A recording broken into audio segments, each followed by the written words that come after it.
मानव शरीर की विशेषता क्या है? इसमें मोक्ष का द्वार लगा हुआ है।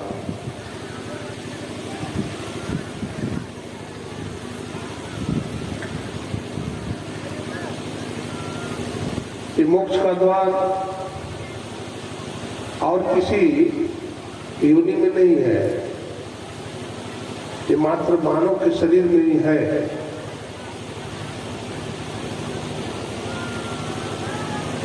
लेकिन इतना होते हुए भी हम मोक्ष की तरफ नहीं जाते हैं, मुक्ति की तरफ नहीं जाते हैं, संसार की माया में हम फंसे रहते हैं।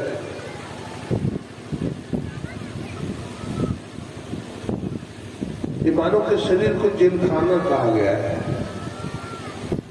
हम कैदी हैं, इसमें पड़े हुए हैं। रामकृष्ण परमहंस जी महाराज ने देखा एक तालाब में मछुआ मछली पकड़ रहा है, जाल डाल दिया है, कुछ मछली जाल में फंस जाती है,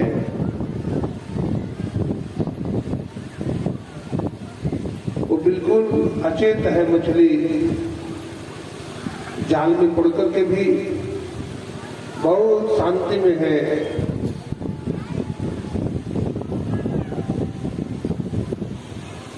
भोगों में पड़ी है,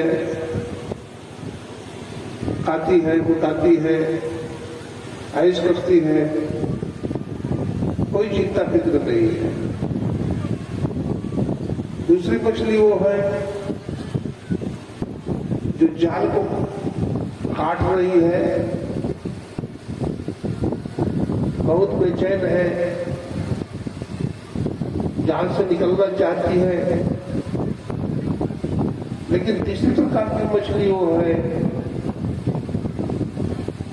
जो जाल को काट देती है और सरोवर में छलांग लगा देती है। रामकृष्ण परमहंस जी महाराज उस मछली को देख करके बड़े प्रसन्न होते हैं, उछलते हैं, प्रसन्न हो जाते हैं और कहते हैं शाबाश बेटा शाबाश, तुमने जाल को तो उधर बाहर निकल गया।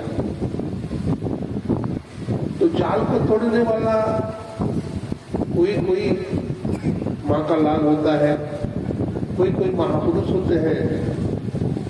आप देखते होंगे माता बहनें मक्का भूनती है खप्पर में, तो उसमें बालू डालती है पहले, और गर्म बालू में मक्का डाल देती है। अब बुझाटी से क्या करती है, उसको ऊपर नीचे करती है, मक्का फूटने लगता है गर्म होकर, और जो मक्का चटक करके खप्पर से बाहर भी कुछ निकल जाती है,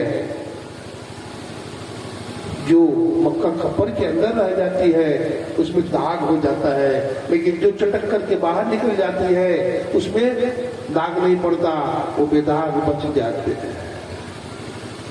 आसमान में बहुत सारे पतंगे उड़ते हैं, लेकिन कोई एक पतंग ही कट पाता है नहीं।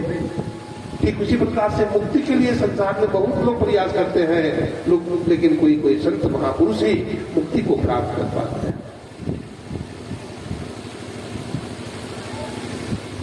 ये मानव का शरीर हमें मिला है। गोस्वामी तुलसीदास जी महाराज ने कहा, नर्तन भाव बाधित कर फेरो, सन्मुख मरुद अनुग्रह मेरो, करन धार सदगुरु दिल नावा, दुर्लभ साज सुलभ करी पावा। मानव के शरीर को उन्होंने नाव बताया। मानव का शरीर क्या है? नाव है। संत सदगुरु मल्लाह है और ईश्वर की कृपा अनुकूलित वायु है। 3 सूत्र है। मानव का शरीर नाव है, संत सदगुरु मल्लाह है, ईश्वर की कृपा अनुकूलित वायु है।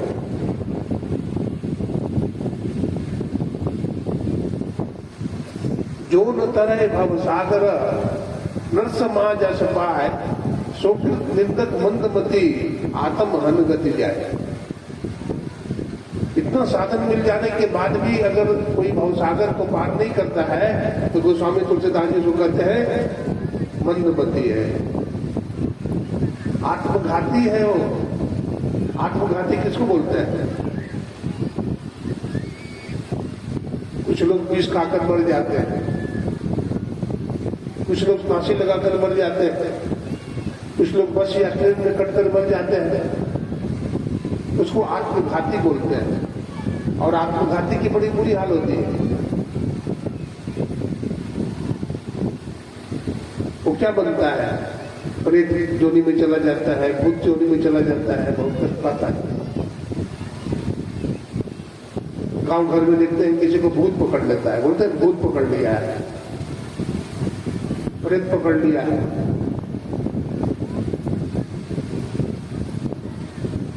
भूत बहुत गंदे स्थान में रहता है। भूत का भोजन क्या है? भूत प्रेत क्या खाता है? विष्ठा। और पीता क्या है? पिशाच। बहुत निकृष्ट जोनी है। इस जोनी में जो चला जाता है तो बहुत दुख पाता है।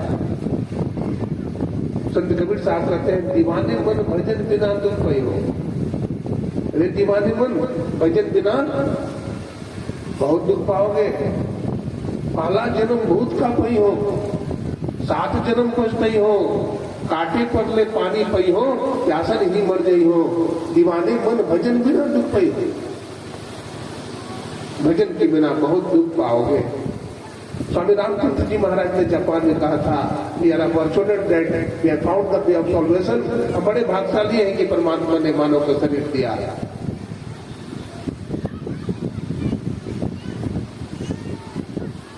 तो मानव का शरीर दिया, बड़े भाग्यशाली। लेकिन इससे निकलने का हम प्रयास नहीं करते, भगवत भजन नहीं करते, सत्संग नहीं करते, शुभ कर्म को नहीं करते, उपासना नहीं करते। इसलिए हम इसमें बने हुए हैं और दुख सहन कर रहे हैं। हमारे गुरुदेव ने कहा, जितने मनुष्य तनधारी हैं प्रभु भक्ति कर सकते सभी, अंतर व बाहर भक्ति कर घटपट हटाना चाहिए। सब ईश्वर की भक्ति कर सकते हैं।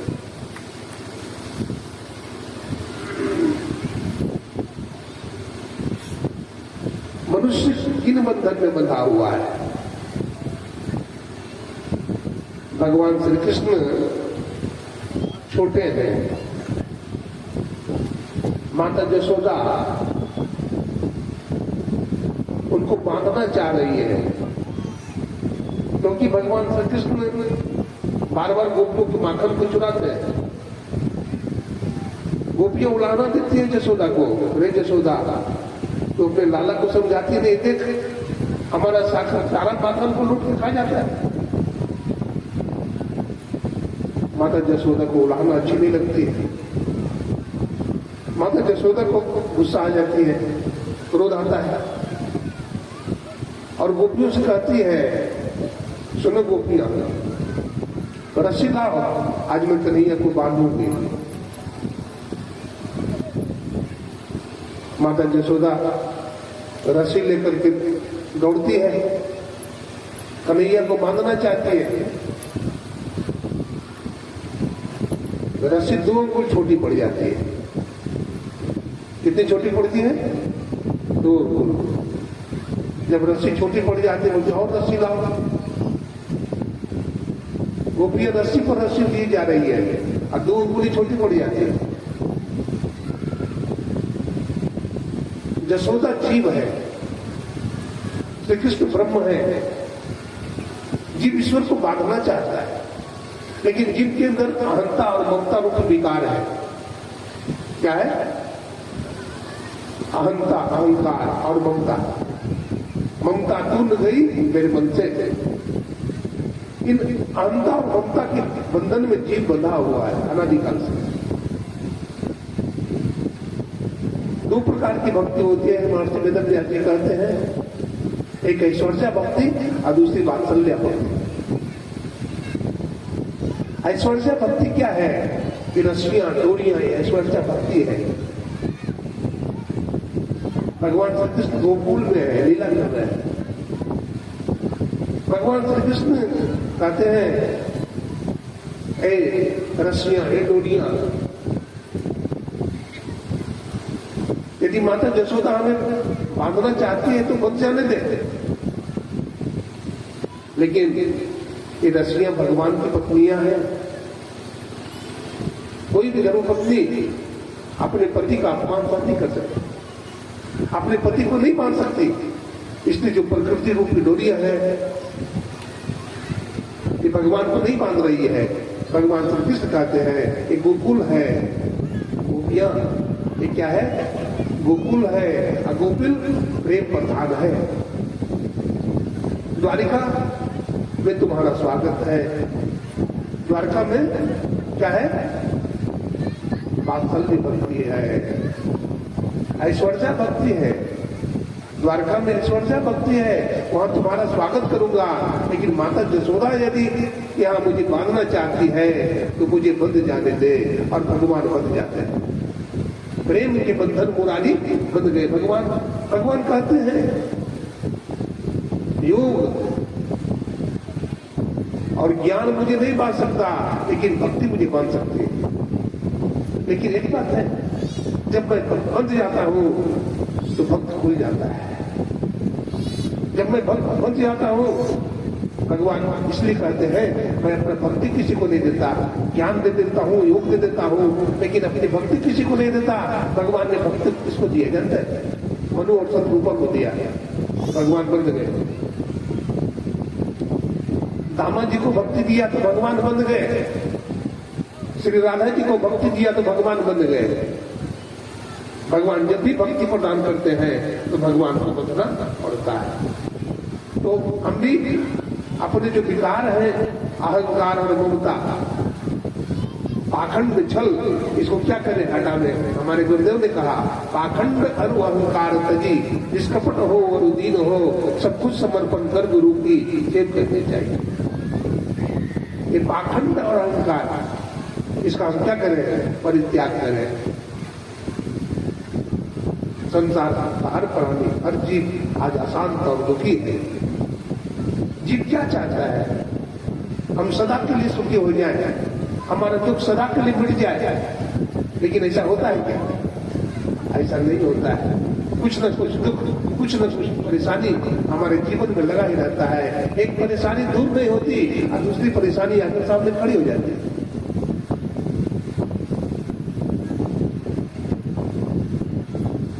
कैसे बचेगा जीव इन परेशानियों से? कैसे छूटेगा? संत महात्मा कहते हैं कि तुम इन परेशानियों से छूटना चाहते हो, लेकिन तुम बाहरी बाहर रोक रहे हो, तुम अपने अंदर में चलो। प्रातः काल के सत्संग में हम लोग पिंड और ब्रह्मांड के ऊपर विचार कर रहे थे।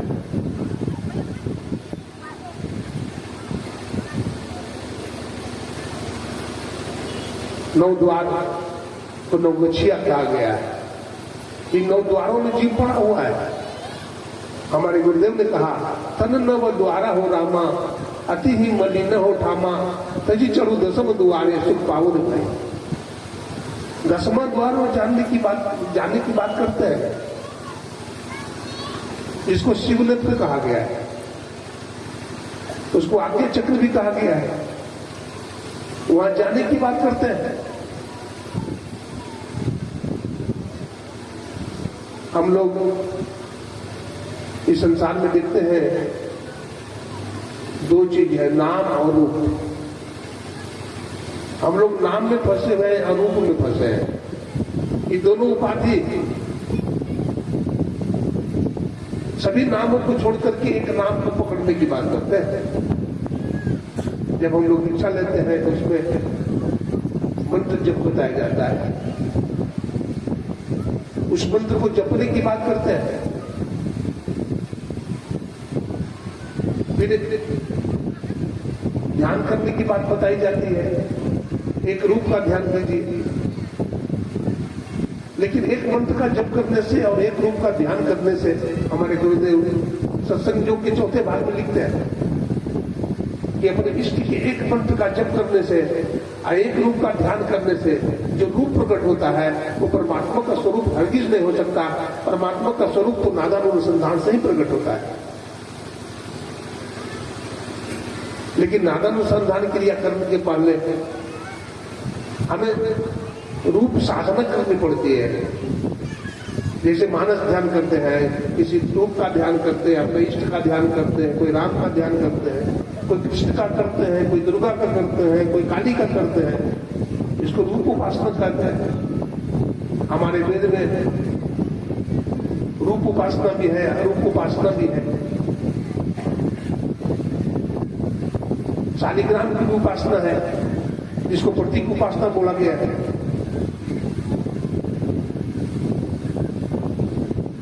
वैष्णव लोग, सैकड़ों लोग तो शिवलिंग में भगवान शंकर की उपासना करते हैं। और जो वैष्णव लोग होते हैं शालिग्राम जी में एक ही तरह का पत्थर होता है, दोनों थोड़ा सा अंतर होता है। शिवलिंग और एक शालिग्राम जी होता है, दोनों पत्थर का ही होता है। तो वैष्णव लोग शालिग्राम जी की पूजा करते हैं, एक प्रतीक उपासना करते हैं। देहम शिवालयम प्रोक्तम सिद्धिदम सर्वदेह नाम। मनुष्य का शरीर क्या है? शिवालय है, शिव पार्वती का घर है। और विष्णु लक्ष्मी निकेतनम, भगवान विष्णु और माता लक्ष्मी का घर है। बिंदु ध्यान महालिंगम शिव शक्ति निकेतनम देहम शिवालयम प्रोक्तम सिद्धिदम सर्वदेह नाम। तो वास्तव में शिव और पार्वती कौन है? लोग जल चढ़ाने के लिए जाते हैं, कहाँ? देवघर जाते हैं, श्रावण भादो के महीना में जाते हैं, बड़ी भीड़ होती है। इतनी भीड़ होती है कि जल भी नहीं चढ़ा पाते हैं। लेकिन भीड़ में पड़ने की जरूरत नहीं है। यदि संतों की युक्ति से आप ईश्वर की भक्ति करते हैं तो इतने परेशान होने की जरूरत नहीं है। अपने घर में रहिए और भजन कीजिए। आप बिंदु ध्यान कीजिए। हमारे गुरु महाराज कहते हैं बिंदु ध्यान विधि नाद ध्यान विधि सरल सरल जग में परचारी और सब संतन की बड़ी बढ़िया है।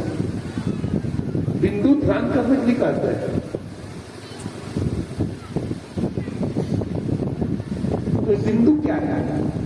एक जगह इशारा करते हैं, एक बिंदु था दूरबीन हो, दूरबीन क्या करे, पिंड में ब्रह्मांड दरस हो, बाहर में क्या फिरे। एक बिंदुता की प्राप्ति करें। उपनिषद कहते हैं इड़ा भगवती गंगा पिंगला यमुना नदी, इड़ा पिंगली और मध्य सुषुम्ना च सरस्वती। बाई आंख को इड़ा कहा और दाहिनी को पिंगला कहा। इन दोनों के बीच में सरस्वती है।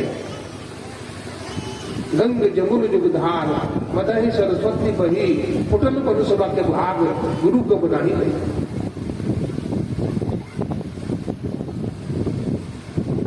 तो सरस्वती का जो संगम है, गंगा जमुना के बीच में जो सरस्वती का संगम है, उसको त्रिवेणी कहा गया। वहां पर हम ध्यान करते हैं तो वहीं पर एक बिंदुता की प्राप्ति हमें होती है। उपनिषद कहते हैं सुषुम्नायाम यदा जोगी क्षणैकमतिष्ठति, सुषुम्नायाम यदा जोगी क्षणार्धमतिष्ठति, सुषुम्नायाम यदा जोगी लीयते चिरनिर्गत विद्यते चतराग्रंथि चिदन्ते सर्व संशया क्षीयन्ते चास्य कर्माणि तस्मिन् दृष्टि परावर। वहां हृदय की ग्रंथि खुल जाती है, सारे संशयों का नाश हो जाता है और आकाश में वो बिंदु चमकता है, वो ध्रुव तारा चमकता है और उस बिंदु से रास्ते जाते हैं। वो बिंदु हमारे सूरत को ऊर्ध्वगामिनी बनाती है। अनहद नाद में हम पकड़ते हैं उस अनहद नाद को।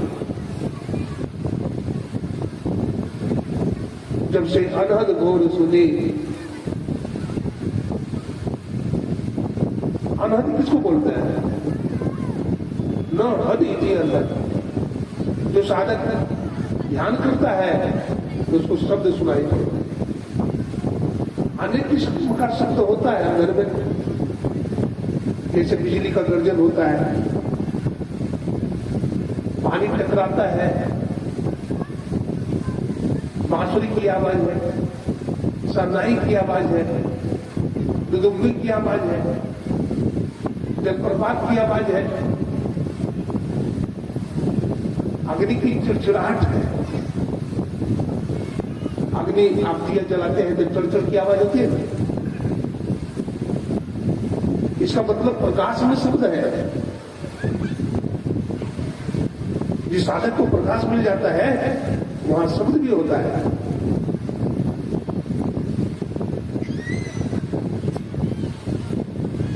हमारे वैदिक धर्म में ये केवल ईश्वर प्राप्ति का रास्ता नहीं है, बल्कि समस्त धर्मों में ईश्वर प्राप्ति का मार्ग है। हमारे वैदिक धर्म में जप कहते हैं जिसको जप कहते हैं। बाकी पुराण में इसको जिक्र बोलते हैं, जिसे हम मानस ध्यान बोलते हैं, मेडिटेशन बोलते हैं। मेरे पादरी भाई हमारे मौलाना रूप उसको पराक्रम कहते हैं, नाफिल बोलते हैं, जिसको हम लोग डिवाइन लाइट बोलते हैं। पादरी भाई जिसको डिवाइन लाइट बोलते हैं, वैदिक भाई जिसको दृष्टि युग बोलते हैं। हमारे वाक्य पुराण में उसको शकले नशीरा कहा गया है, जिसको हम लोग वैदिक धर्मावलंबी नादानुसंधान बोलते हैं। उसको हमारे पादरी भाई डिवाइन साउंड बोलते हैं।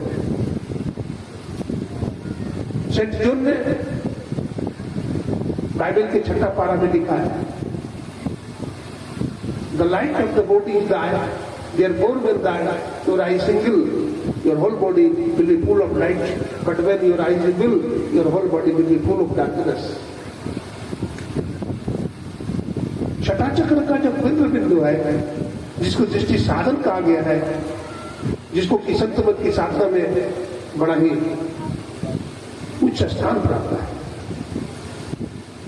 जिसे कि बाबा देवी साहब ने भी दृष्टि योग की साधना 32 वर्ष तक किया था।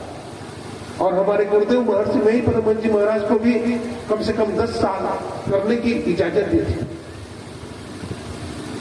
हम साधक समझते हैं कि बहुत जल्दी हो जाएगा। ये बहुत जल्दी नहीं होगा, इसमें समय लगाना होगा। इसमें पंच पापों से अपने आप को बचाना होगा, क्योंकि तंग गली से होकर गुजरना होता है। आप घोड़ा को देखे हैं, कोई घोड़ा बड़ा बदमाश होता है, वो सवार को भी पटक देता है, हाथ में टूट जाते हैं। टेबल उसी तरह का घोड़ा है, बदमाश घोड़ा है। लेकिन जो कुशल घुड़सवार होता है वो घोड़ा को क्या करता है, तंग गली में ले जाता है। और तंग गली में ले जाकर के क्या करता है, घोड़ा कहां भागेगा, उसका लगाम को पकड़ लेता है, घोड़ा काबू में आ जाता है। इसी को सेंट लुक ने कहा, strike in the straight gate or wide in the gate and broad the way that leaded to destruction, and when there be this going and there right, pause, straight the gate and narrow the way. सकीत फाटक से प्रवेश करो, क्योंकि चौड़ा हो फाटक और चाकर हो मार्ग जो विनाश को ले जाता है। बहुत लोग हैं जो उसमें प्रवेश करते हैं। ये मार्ग सकता है और जीना है। भक्ति का मार्ग जीना नहीं। संत कबीर साहब कहते हैं भक्ति का जो रास्ता है बड़ा जीना है, बड़ा बारीक है। गुरु नानक साहब कहते हैं एक दृष्टि करी संसारी जान है, योगी कहिए सोई। दृष्टि की धार को एक बनाइए। अद्भुत अंतर की डगरिया, जहाँ पर चलकर प्रभु मिलते, दाता सदगुरु धन्य धन्य जो राह लखा देते। तो इस प्रकार से हम दृष्टि योग की साधना करें। हरिद्वार में एक बार ध्यानाभ्यास हुआ था साड़ी में, तो महाराष्ट्र से एक साधक आया हुआ था। तो एक ही आसन 4-4 घंटे बैठ जाता था। 1 घंटा बैठ करके लोग अपना काम धंधा करते थे, लेकिन वो 4 घंटे बैठता था एक आसन से। ध्यान में बैठा था, ध्यान लगता था उसका।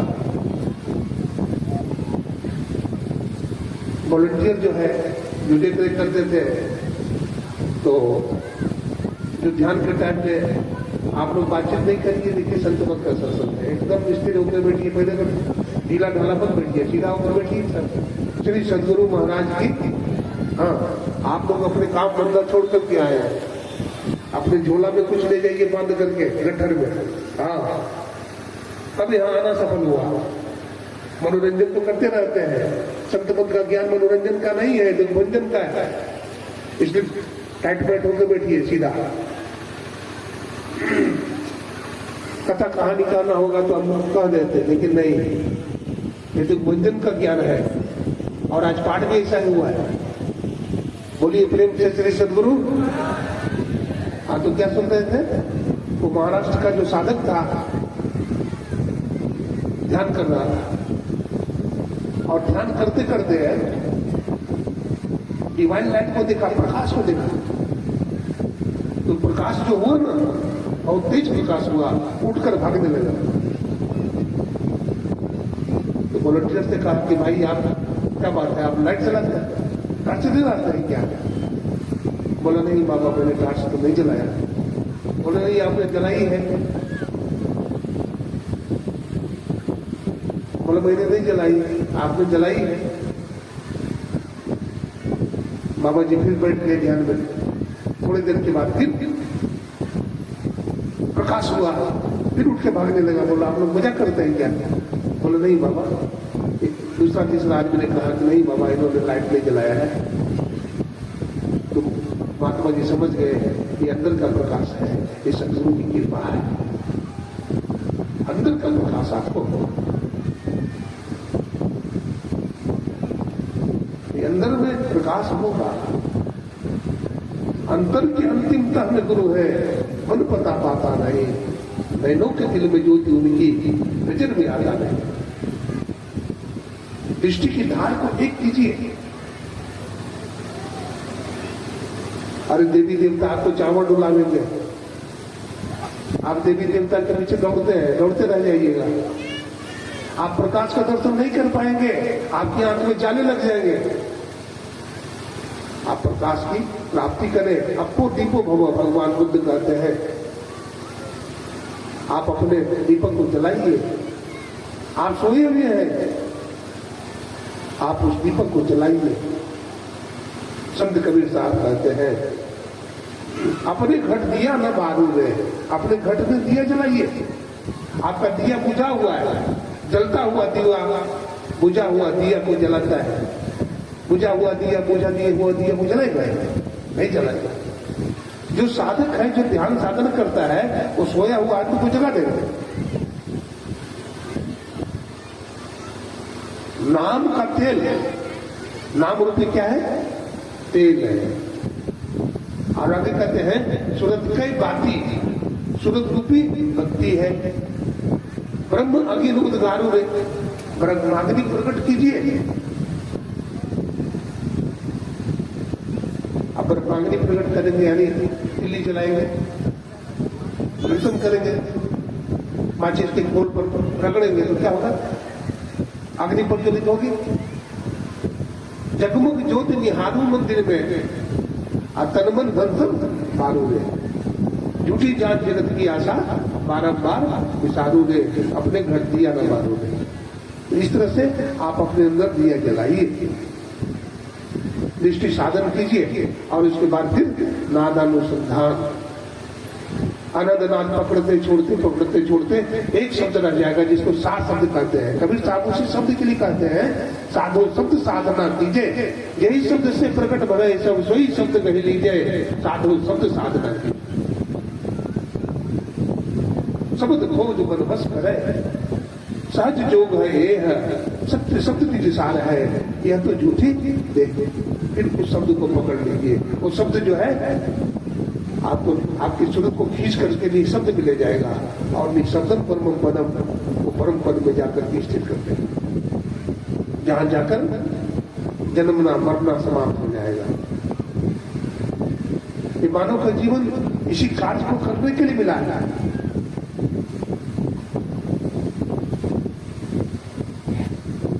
जो ध्यान भजन करता है उसका आचरण पवित्र हो जाता है। जो ध्यान करता है उसके शरीर में तेज आ जाता है, उसका शरीर चमकीला हो जाता है। भगवान श्री कृष्ण के समय का एक उदाहरण देता हूं। भगवान श्री कृष्ण का एक भक्त था जिसका नाम था चोखा बिल्ला। क्या नाम था? चोखा बिल्ला। चोखा बिल्ला सत्संग और भगवत भजन में डूबा हुआ रहता था। एक बार राधा कृष्ण मंदिर में सत्संग हुआ था, तो भगवान श्री कृष्ण ने अपने एक भक्त से कहा, देखो सत्संग में चोखा मेला भी गया था, राधा कृष्ण मंदिर में सत्संग हो रहा था, वो हो भी गया था, लेकिन उस मंदिर में भूकंप आ गया। भूकंप आ जाने के कारण मंदिर गिर पड़ा और जितने भक्त लोग सत्संग कर रहे थे सब दबकर मर गए। उसमें चोखा मेला की हड्डी पड़ी होगी, तुम चोखा मेला की हड्डी ले आना। तो भक्त ने कहा कि प्रभु मैं कैसे पहचानूंगा कि चोखा मेला की हड्डी, मैं कैसे पहचानूंगा? हाँ पहचान है। बोला क्या? चोखा मेला की हड्डी चमक रही होगी, उसकी हड्डी को आप कान से लगाओगे ना तो श्री कृष्ण की आवाज आएगी। मंदिर में चला गया, देखा कि बहुत सारी हड्डियां पड़ी है। अब कौन चोखा मेला की हड्डी है? देखा एक हड्डी चमक रही है। वो जाकर के उस हड्डी को उठाया, अपने कान से लगाया, उस कान से श्री कृष्ण की आवाज आने लगी। वो समझ गया यही चोखा मेला की हड्डी है। हम अपने जीवन में इतना मंत्र का जप करें, इतना ध्यान करें कि हमारी हड्डी चमके, हमारी ललाट चमके, हमारा जीवन उज्जवल हो जाए, हम जिसको भी देख लें उसका निहाल कर दे। भगवान बुद्ध, भगवान महावीर जिस पर भी अपनी दृष्टि फेर देते थे उसका कल्याण था। अपने एक सत्संगी का एक बात सुनाता हूं। हमारे गुरु महाराज की तस्वीर देख रहे हैं, परमानंद गुरुदेव की। इन्होंने अपने जीवन में ध्यान साधना की और ऐसी साधना की कई जगहों पे।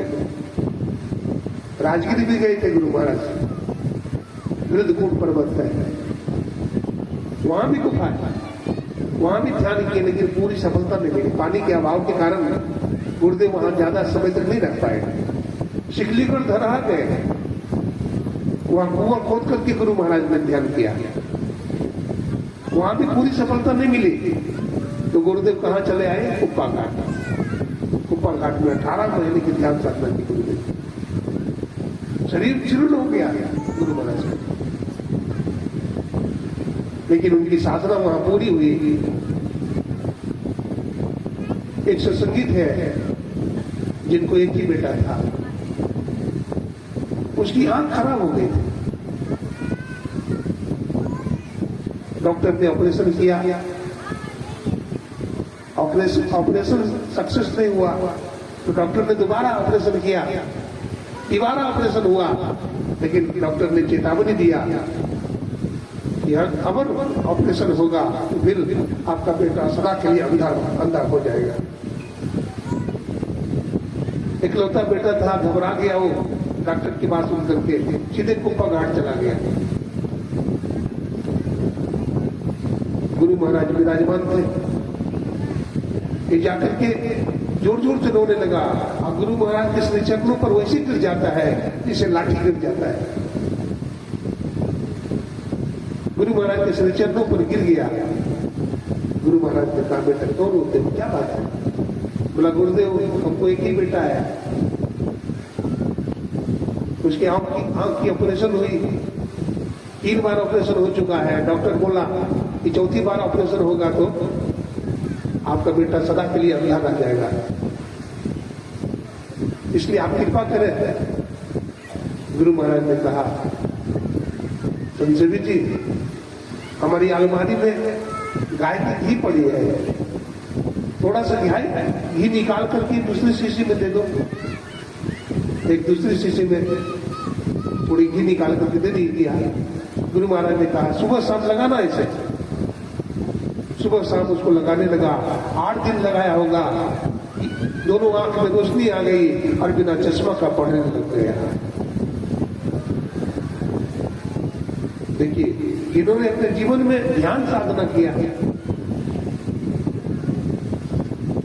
जिन्होंने ईश्वर को उपलब्ध किया, ईश्वर का साक्षात्कार किया, उस महापुरुष के लिए, उस संत के लिए दुनिया में कुछ भी असंभव नहीं है। तो हम लोगों को भी भटकने की जरूरत नहीं है। हम लोग भी ध्यान साधना करें। ध्यान साधना करते नहीं है, शिकायत करते हैं, अंदर में कुछ होता नहीं है। आपको बहुत कुछ होगा। आप यदि दृढ़ विश्वास के साथ ध्यान साधना करेंगे तो आपको बहुत कुछ प्राप्त हो जाएगा। आपका आत्मबल बढ़ जाएगा। सुख दुख में आप घबराएंगे नहीं। इसलिए धीरज के साथ ध्यान भजन करना चाहिए, साधना करनी चाहिए।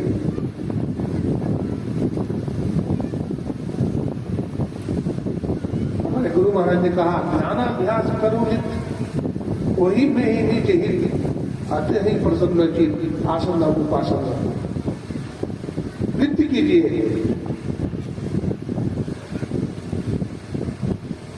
गोड्डा जिला में हमारे गुरु महाराज आते थे, सत्संग करने के लिए जा रहे थे। एक राजेंद्र बाबू करके सत्संग मुलाकात हो गई रास्ते में।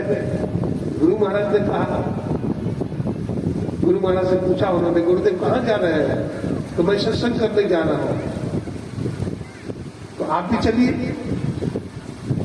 तो राजेंद्र बाबू ने कहा, गुरुदेव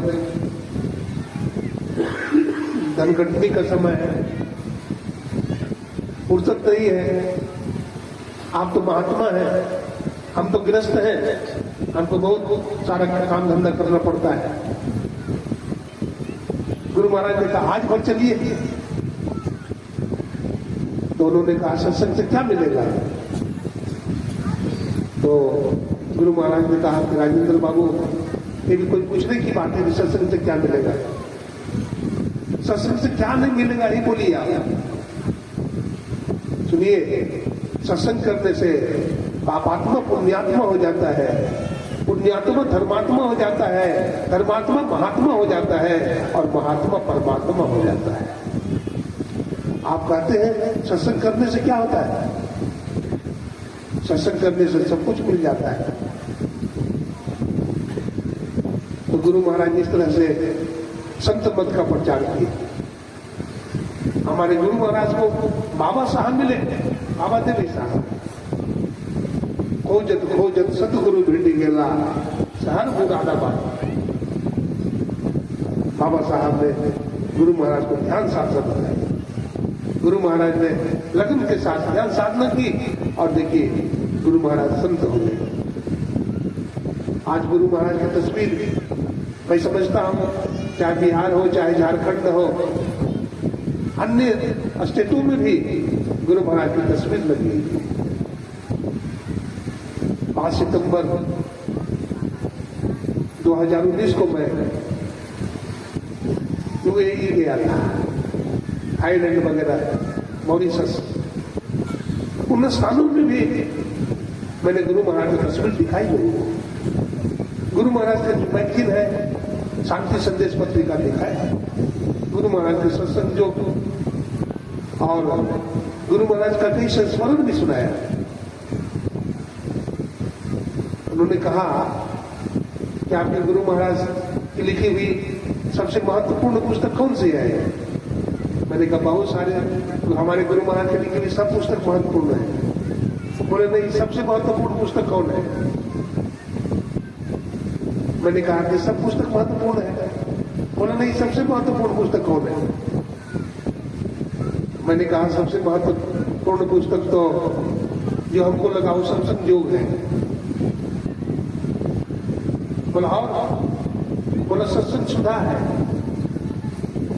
जिसको कम पढ़ा लिखा व्यक्ति भी समझ सकता है।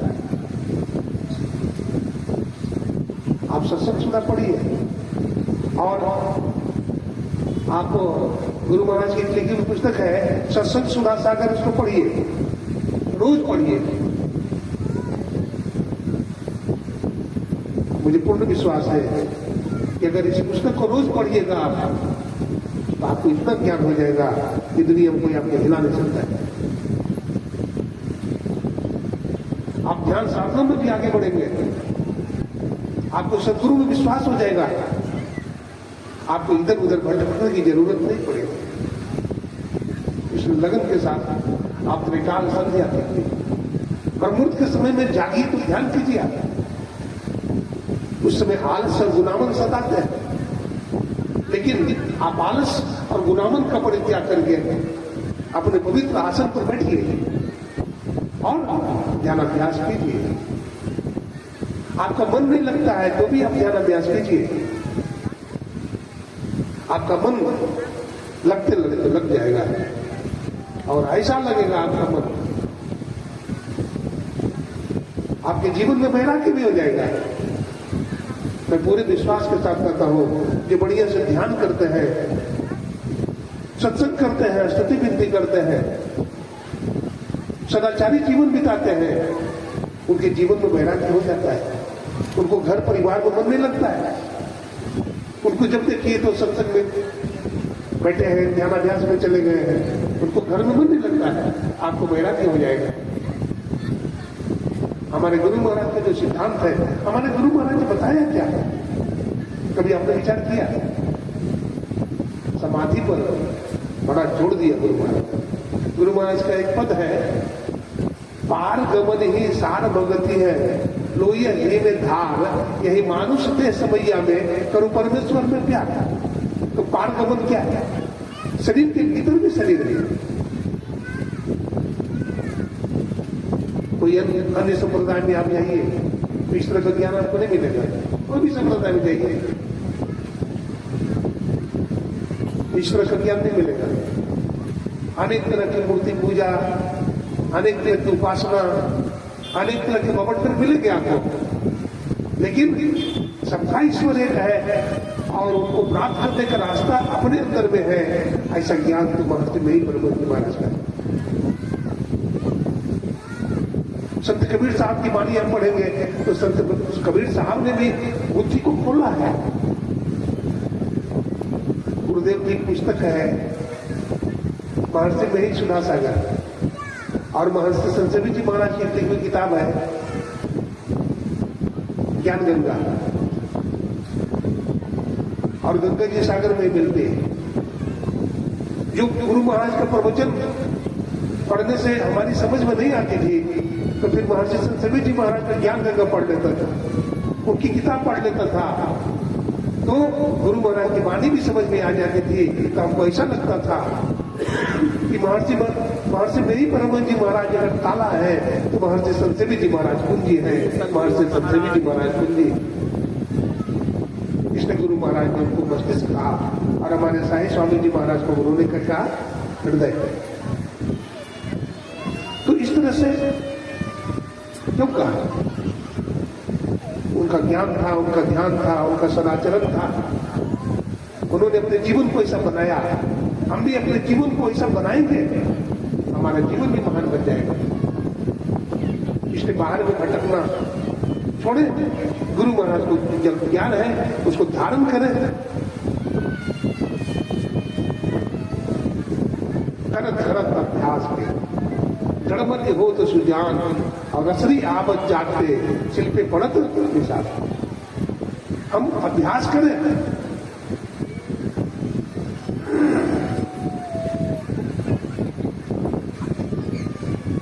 बोलिए प्रेम से श्री सदगुरु। देखिए एक प्रसंग में सुनाता हूं, ध्यान से सुनिए। हमारा देश भारतवर्ष ऋषि मुनियों का देश है, संतों का देश है। हमारा देश पतिव्रता माताओं का देश है, सतियों का देश है। विदेशों में ऐसा नहीं मिलेगा। विदेश की धरती पर मैं गया तो घृणा हो जाती है, उनका रहन सहन, उनका खान पान।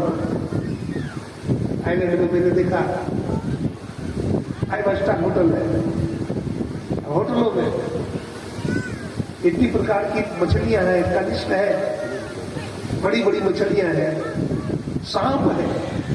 अरे सांप का अचार, बिच्छू का अचार, बताइए, ढोसा का अचार, देख करके दिमाग खराब। ऐसा चीज अगर खाएंगे तो हमारी बुद्धि कभी अच्छी होगी? कपड़ा का कोई ठिकाना नहीं। बहुत सारी माताओं का देखिए कपड़ा यहाँ भी माथे पर नहीं। बहुत दुख होता है। माताओं को अपना सिर ढककर रखना चाहिए। ऐसा क्यों? ऐसा इसलिए है कि अगर हमारी माता बहन कपड़ा को सिर पर नहीं रखेंगे तो पति की आयु क्षीण होती है।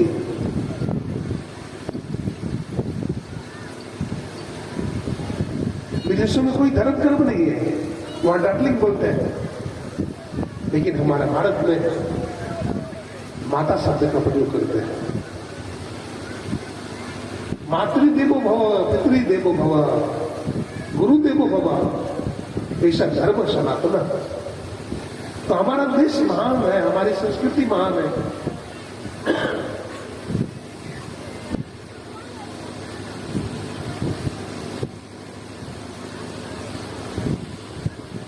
अपने माता पिता की सेवा करें।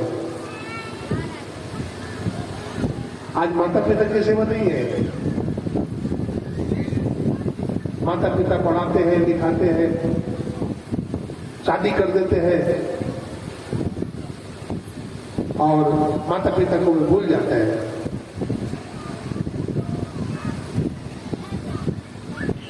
माता पिता को कभी भूलिए नहीं, अपने गुरुदेव को कभी भूलिए नहीं। अपने जीवन को लक्ष्य को कभी भूलिए नहीं। अपना जीवन का लक्ष्य ही भूल जाते हैं। हमें क्या करना है, परमात्मा ने मानव का शरीर क्यों दिया, इसे भूल जाते हैं। इसे सदा स्मरण में रखना है। कुछ काम करके जाना। दुनिया से जाने वालों जाते हैं रोज लाखों, बेकार खाने वालों। बड़े बड़े लोग आए और बड़े बड़े लोग चले गए। आप भी रहेंगे दुनिया में, अभी नहीं रहे। मानव जीवन का जो लक्ष्य है उसको सामने में रखना चाहिए।